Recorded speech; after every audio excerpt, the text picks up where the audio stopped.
বাংলাদেশ জাতীয়তাবাদী ছাত্রদল দীর্ঘ সময় ধরে ছাত্র সংসদ নির্বাচনের দাবি যথাযথ কর্তৃপক্ষের নিকট বারবার উত্থাপন করেছে।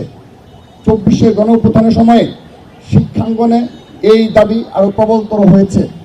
স্বৈরাচার বিরোধী লড়াই, 90-এর গণঅভ্যুত্থান, 1/11, দীর্ঘ ফ্যাসিবাদ বিরোধী লড়াই, 24-এর গণঅভ্যুত্থানের সম্মুখে নেতৃত্ব দেওয়া ছাত্র শহীদের সংগঠন, দেশের শিক্ষার্থীদের বৃহত্তম ছাত্র সংগঠন হিসেবে বাংলাদেশ জাতীয়তাবাদী ছাত্রদল এই দাবির তীব্রতা ও আকাঙ্ক্ষা প্রবলভাবে অনুভব করে।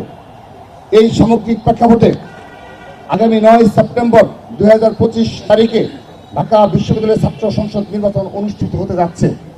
আসন্ন বহুল প্রত্যাশিত ডাকসু নির্বাচনে গণতন্ত্র, বহুমত ও মতাদর্শের পারস্পরিক সহাবস্থান, মত প্রকাশের স্বাধীনতা, মানসম্মত উচ্চশিক্ষা, হলগুলোতে মানসম্মত আবাসন ও খাবার, শিক্ষার্থী বান্ধব ছাত্র রাজনীতি, উন্নত সাংস্কৃতিক ও বুদ্ধিবৃত্তিক চর্চা, বৈচিত্র্যময় ও নিরাপদ ক্যাম্পাস বিনির্মাণের লক্ষ্যে দেশের বৃহত্তম ছাত্র সংগঠন বাংলাদেশ জাতীয়তাবাদী ছাত্রদল সমর্থিত প্যানেল আমি ঘোষণা করছি। আমরা প্রথমেই ডাকসুর সহসভাপতি হিসাবে ছাত্রদল মোহাম্মদ আবেদুল ইসলাম খানকে মনোনীত করেছে। সেই সাথে ঢাকা বিশ্ববিদ্যালয় কেন্দ্রীয় ছাত্র সংসদ প্যানেলে ছাত্রদল সমর্থিত ডাকসুর জিএস সাধারণ সম্পাদক হিসাবে শেখ তানভীর বাড়ি হানিফকে সহকারী সাধারণ সম্পাদক এজিএস পদে তানভীর আল হাদি মায়েতকে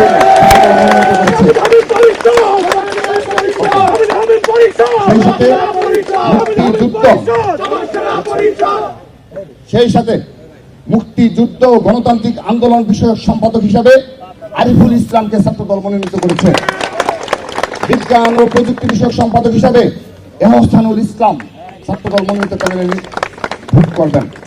গবেষণা ও প্রকাশনা বিষয়ক সম্পাদক হিসাবে 2024-এর 15 জুলাইয়ে আহত ঢাকা বিশ্ববিদ্যালয়ের শিক্ষার্থী সানজিদা আহমেদ তন্নির সম্মানে আমরা ছাত্রদলের পক্ষ থেকে গবেষণা ও প্রকাশনা বিষয়ক সম্পাদক পদে পদটি শূন্য রেখে আমরা পূর্ণভাবে সানজিদা আহমেদ তন্নির সমর্থন ঘোষণা করছি।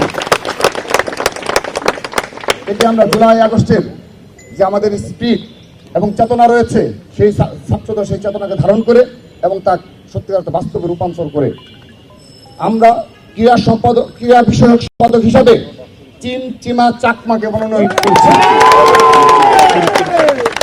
ছাত্র পরিবহন বিষয়ক সম্পাদক হিসাবে এই ডাকসু প্যানেল আমরা বিশ্বাস করি ঢাকা বিশ্ববিদ্যালয়ের সচেতন, সাহসী, মেধাবী, বিচক্ষণ শিক্ষার্থীরা তাদের ভোটাধিকার প্রয়োগের মাধ্যমে ঢাকা বিশ্ববিদ্যালয়ে বাংলাদেশকে নেতৃত্ব দেয় তা প্রমাণের আবারও সুযোগ এসেছে।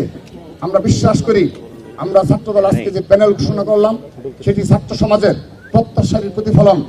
আমরা ছাত্র সমাজের মাঝে সবচেয়ে জনপ্রিয়, ছাত্র সমাজের অধিকার বাস্তবায়নে যারা দীর্ঘদিন সাধারণ শিক্ষার্থীদের পাশে থেকে কাজ করেছে তাদেরকেই আমরা আমাদের এই প্যানেলে মনোনীত করেছি।